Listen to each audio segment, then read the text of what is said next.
Assalamualaikum warahmatullahi wabarakatuh. Hari ini, saya ingin mengajak kamu masuk ke satu percakapan yang sangat sunyi, tapi sangat dekat dengan kehidupan kita semua. Percakapan tentang kesepian. Bukan kesepian karena tidak punya teman. Bukan kesepian karena sendirian di kamar. Tapi kesepian yang lebih dalam. Kesepian batin. Kesepian ketika kita dikelilingi banyak orang, tapi merasa tidak benar-benar dipahami. Kesepian ketika kita tertawa di depan umum, tapi hampa saat pulang ke diri sendiri. Dan inilah yang membuat topik ini sangat relevan untuk zaman sekarang. Generasi yang selalu terhubung, tapi justru merasa sendirian. Jalaluddin Rumi banyak menulis tentang kondisi ini. Dan menariknya, ia tidak menulis dari kejauhan. Ia menulis dari luka. Rumi tidak berbicara tentang kesepian sebagai teori. Ia berbicara sebagai seseorang yang kehilangan, yang rindu, yang retak, dan yang mencari makna di tengah kehancuran batin.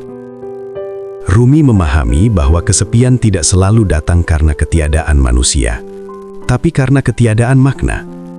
Seseorang bisa memiliki pasangan, keluarga, pekerjaan, pengikut, tapi tetap merasa kosong. Dan Rumi akan berkata, kesepianmu bukan karena kamu tidak dikelilingi manusia, tapi karena jiwamu tidak sedang pulang ke pusatnya. Disinilah Rumi berbeda dengan motivator modern. Ia tidak berkata, cari lebih banyak teman. Ia tidak berkata, isi waktumu dengan kesibukan. Ia berkata sesuatu yang jauh lebih jujur dan menantang. Dengarkan kesepianmu. Karena bagi Rumi, kesepian bukan musuh. Kesepian adalah tanda. Tanda bahwa ada sesuatu di dalam diri yang sedang mengetuk, meminta diperhatikan. Banyak orang lari dari kesepian. Mereka mengisi hidup dengan kebisingan, pekerjaan, hiburan, relasi cepat, validasi digital. Tapi Rumi melihat satu pola yang berulang. Semakin kita lari dari kesepian, semakin kesepian itu mengejar. Karena kesepian tidak bisa dihilangkan dengan keramaian. Ia hanya bisa dipahami dengan keheningan. Rumi menulis dalam syair-syairnya tentang kehampaan, bukan sebagai sesuatu yang harus ditakuti, tetapi sebagai ruang. Ruang tempat jiwa bisa bernafas. Ruang tempat manusia berhenti berpura-pura kuat. Kesepian juga sering datang bersama kehilangan. Kehilangan orang yang kita cintai. Kehilangan versi diri kita yang lama. Kehilangan harapan yang dulu kita genggam. Rumi tahu betul rasa ini. Kehilangan terbesar dalam hidupnya adalah perpisahan dengan Syams Tabrizi, sosok yang bukan hanya guru, tetapi sahabat jiwa. Dan setelah kehilangan itu, Rumi tidak menjadi lebih dingin, ia menjadi lebih dalam. Ia menulis dari titik paling rapuh, dari rasa hancur, dari rindu yang tidak punya alamat. Disinilah kita belajar satu hal penting dari Rumi. Kehilangan tidak selalu menghancurkan makna hidup. Kadang kehilangan justru membukanya. Rumi melihat luka bukan sebagai akhir, tetapi sebagai pintu. Pintu menuju pemahaman yang lebih jujur tentang diri, tentang cinta, tentang keterikatan, tentang makna hidup itu sendiri. Dan mungkin itulah sebabnya tulisan-tulisan Rumi terasa sangat dekat dengan manusia modern yang kehilangan banyak hal. Kepastian, arah, rasa aman, bahkan makna. Rumi tidak menjanjikan hidup tanpa kesepian. Ia tidak menjanjikan hidup tanpa kehilangan. Ia hanya mengajarkan satu hal, jangan sia-siakan penderitaanmu. Karena di dalam kesepian, ada undangan untuk mengenal diri lebih dalam. Di dalam kehilangan, ada kesempatan untuk melihat apa yang benar-benar penting. Dan pencarian makna hidup tidak pernah lahir dari kenyamanan, melainkan dari keberanian untuk duduk bersama luka. Jika kita jujur pada diri sendiri, banyak dari kita tidak benar-benar takut pada kesepian. Yang kita takuti adalah kehilangan. Kehilangan orang yang menjadi tempat pulang. Kehilangan hubungan yang pernah memberi rasa aman. Kehilangan harapan yang dulu membuat kita bangun setiap pagi. Dan Rumi tahu, kehilangan bukan hanya peristiwa luar, tetapi gempa batin. Sesuatu runtuh di dalam diri, dan kita tidak pernah benar-benar sama setelahnya. Rumi tidak menulis tentang kehilangan dengan nada klise. Ia tidak berkata, semua akan baik-baik saja. Ia berkata sesuatu yang jauh lebih jujur. Kehilangan akan mengubahmu, dan itu tidak apa-apa. Karena bagi Rumi, manusia tidak tumbuh dengan cara menjadi utuh, tetapi dengan cara retak. Ia melihat luka bukan sebagai cacat, melainkan sebagai celah, tempat cahaya bisa masuk. Banyak manusia modern memendam duka sendirian. Kita hidup di dunia yang cepat, dunia yang menuntut kita segera pulih, segera produktif, segera terlihat kuat. Kesedihan dianggap gangguan, air mata dianggap kelemahan. Rumi menolak cara pandang ini. Ia menulis, "Jangan sembunyikan lukamu. Luka adalah tempat cahaya masuk." Artinya, duka bukan sesuatu yang harus disingkirkan, tetapi ditemani. Ketika Rumi kehilangan Syams, ia tidak menutup diri dari rasa sakit. Ia justru masuk lebih dalam ke dalamnya. Ia membiarkan rindu berbicara. Ia membiarkan kesedihan bernyanyi. Dan dari situlah lahir puisi-puisi paling hidup yang pernah ditulis manusia. Ini penting, karena Rumi mengajarkan satu hal yang jarang dibahas. Duka yang ditekan akan membusuk. Duka yang diizinkan akan berubah menjadi kebijaksanaan. Banyak dari kita kehilangan, tetapi tidak pernah benar-benar berduka. Kita menggantinya dengan distraksi, dengan hubungan baru, dengan kesibukan, dengan hiburan tanpa henti. Tapi Rumi akan bertanya pelan, apakah kamu benar-benar sudah melepaskan, atau hanya mengalihkan perhatian? Karena luka yang tidak dihadapi akan muncul dalam bentuk lain, kecemasan, kemarahan, kehampaan. Rumi memahami bahwa kehilangan bukan hanya tentang orang. Kadang kita kehilangan diri kita sendiri, kehilangan versi diri yang dulu bermimpi, kehilangan kepercayaan, kehilangan makna hidup. Dan di titik ini, kesepian menjadi semakin dalam. Bukan karena tidak ada siapa-siapa, tetapi karena kita tidak tahu lagi siapa diri kita sekarang. Rumi tidak memberi jawaban instan. Ia tidak berkata, "Temukan dirimu kembali." Ia berkata sesuatu yang lebih sunyi. Duduklah bersama rasa kehilangan itu. Karena kehilangan adalah guru yang keras, tetapi jujur. Ia menunjukkan apa yang benar-benar kita cintai, apa yang selama ini kita lekatkan, dan apa yang harus dilepaskan agar jiwa bisa bergerak. Disinilah pencarian makna hidup dimulai. Bukan dari keberhasilan, bukan dari kepuasan, tetapi dari pertanyaan yang muncul setelah kehilangan. Jika ini diambil dariku, lalu siapa aku sekarang? Dan Rumi akan menjawab dengan lembut, kamu bukan apa yang kamu miliki.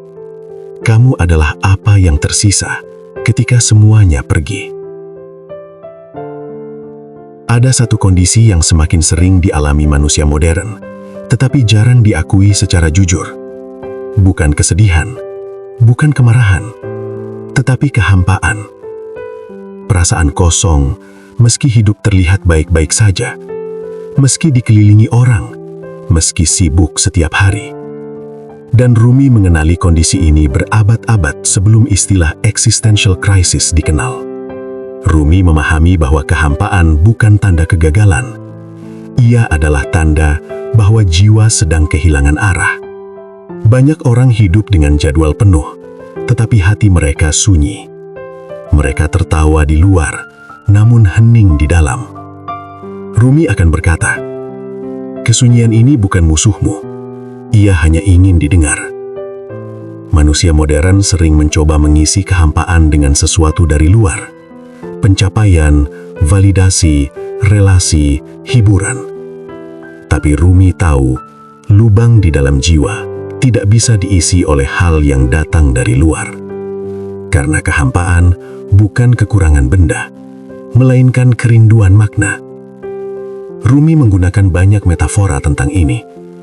Ia menggambarkan manusia seperti seruling bambu, dilubangi, dikosongkan, dipotong dari akarnya. Namun justru dari kekosongan itulah musik bisa lahir. Tanpa lubang, tidak ada suara. Artinya, kehampaan bukan akhir, tetapi ruang. Masalahnya, kita diajarkan untuk takut pada ruang kosong, takut pada diam, takut pada sendiri, takut pada jeda. Padahal Rumi justru mengajak manusia untuk berani berhenti. Karena dalam diam, kita mulai mendengar apa yang selama ini tertutup oleh kebisingan. Rumi tidak menawarkan makna hidup sebagai sesuatu yang harus dicari jauh-jauh. Ia tidak berkata, "Temukan tujuan besar." Ia berkata, "Dengarkan apa yang sedang memanggilmu dari dalam." Makna hidup bagi Rumi bukan proyek ambisi, tetapi hubungan. Hubungan dengan diri, dengan luka, dengan kehadiran ilahi. Banyak orang merasa lelah, bukan karena terlalu banyak bekerja, tetapi karena terlalu lama hidup jauh dari dirinya sendiri. Rumi memahami kelelahan ini. Ia menyebutnya sebagai jiwa yang kehausan, namun tidak tahu apa yang diminumnya. Dan ketika seseorang berkata, "Aku tidak tahu lagi untuk apa aku hidup," Rumi tidak menyuruhnya untuk menyerah. Ia berkata, "Mungkin kamu sedang dilahirkan ulang." Krisis makna dalam pandangan Rumi bukan tanda bahwa hidup gagal. Ia adalah tanda bahwa lapisan lama sedang runtuh. Topeng-topeng jatuh, identitas palsu retak, dan sesuatu yang lebih jujur mulai menampakkan diri. Proses ini menyakitkan, membingungkan, sunyi. Namun justru disitulah kehidupan yang lebih dalam dimulai. Rumi mengingatkan kita, jangan buru-buru keluar dari kehampaan, karena banyak orang meninggalkan proses ini tepat sebelum makna muncul. Ia berkata, di tempat paling gelap, cahaya sedang belajar bernapas. Pada titik ini, setelah kita berbicara tentang kesepian, kehilangan, kehampaan, dan krisis makna, Rumi mengajak kita pada satu pemahaman yang paling sulit, namun juga paling membebaskan, bahwa kesepian bukan kutukan. Ia adalah undangan. Undangan untuk pulang. Rumi tidak memandang kesepian sebagai tanda bahwa kita gagal membangun hubungan. Ia memandangnya sebagai tanda bahwa jiwa sedang ingin kembali ke pusatnya sendiri. Karena tidak semua kesepian berarti kita ditinggalkan manusia. Ada kesepian yang muncul justru ketika kita terlalu lama meninggalkan diri sendiri. Rumi berkata dalam banyak puisinya bahwa sebelum kita mampu benar-benar mencintai orang lain, kita harus belajar duduk sendirian dengan jujur, tanpa distraksi, tanpa topeng, tanpa peran. Bukan untuk menyiksa diri, tetapi untuk mengenali siapa yang sedang kita bawa ke dalam hubungan. Di dunia modern, kesepian sering dianggap kegagalan sosial. Padahal, Rumi melihatnya sebagai fase kedewasaan batin. Seperti anak yang mulai berani berjalan sendiri tanpa selalu digandeng. Kesepian adalah momen ketika jiwa berhenti bersandar dan mulai berdiri. Rumi memahami bahwa tidak semua orang siap dengan kesepian. Karena dalam kesepian, kita tidak bisa lari, tidak bisa menyalahkan, tidak bisa bersembunyi. Yang tersisa hanya luka kita, kerinduan kita, dan kejujuran kita. Dan justru disitulah penyembuhan dimulai. Rumi menulis bahwa rasa sepi sering muncul ketika cinta kita sedang disucikan. Cinta yang tadinya tergantung pada manusia, perlahan dilepaskan, agar tidak runtuh ketika manusia pergi. Bukan berarti Rumi menolak cinta manusia, justru sebaliknya. Ia ingin cinta manusia lahir dari kelimpahan, bukan dari kekosongan. Inilah pesan penting Rumi untuk generasi hari ini. Jangan menjadikan orang lain sebagai satu-satunya rumah jiwamu. Karena rumah yang hanya bergantung pada satu tiang akan runtuh ketika tiang itu goyah. bangun rumah di dalam dirimu, baru undang orang masuk. Kesepian, menurut Rumi, adalah masa ketika Tuhan sedang berbicara tanpa suara. Ia tidak datang dengan jawaban cepat. Ia datang dengan pertanyaan yang dalam. Dan bukan semua pertanyaan perlu dijawab hari ini. Ada pertanyaan yang perlu dihidupi. Di akhir, Rumi mengajarkan satu sikap penting. Jangan buru-buru mengusir kesepian. Duduklah sebentar bersamanya. Dengarkan apa yang ingin ia katakan. Karena seringkali, kesepian tidak ingin kita cepat sembuh. Ia ingin kita jujur. Jika hari ini kamu merasa sendirian, merasa kehilangan, merasa kosong, atau lelah tanpa tahu sebabnya, Rumi tidak akan berkata, "Kuatlah." Ia akan berkata, "Tenang, kamu sedang dipanggil lebih dalam." Dan mungkin justru dari kesepian itulah makna hidup yang paling jujur akan muncul. Dan mungkin jika hari ini kamu merasa sendiri di tengah keramaian, merasa kehilangan meski dikelilingi orang-orang, atau merasa kosong tanpa tahu apa yang hilang, ingatlah ini. Kesepian bukan tanda bahwa kamu rusak, tetapi tanda bahwa jiwamu sedang mengetuk pintu kesadaran. Tidak semua luka harus segera disembuhkan. Sebagian hanya ingin didengarkan. Terima kasih sudah meluangkan waktu untuk mendengarkan percakapan ini. Semoga apa yang kita bahas hari ini menjadi teman di malam-malam sunyi dan pengingat bahwa kamu tidak benar-benar sendirian dalam pencarian makna hidup ini.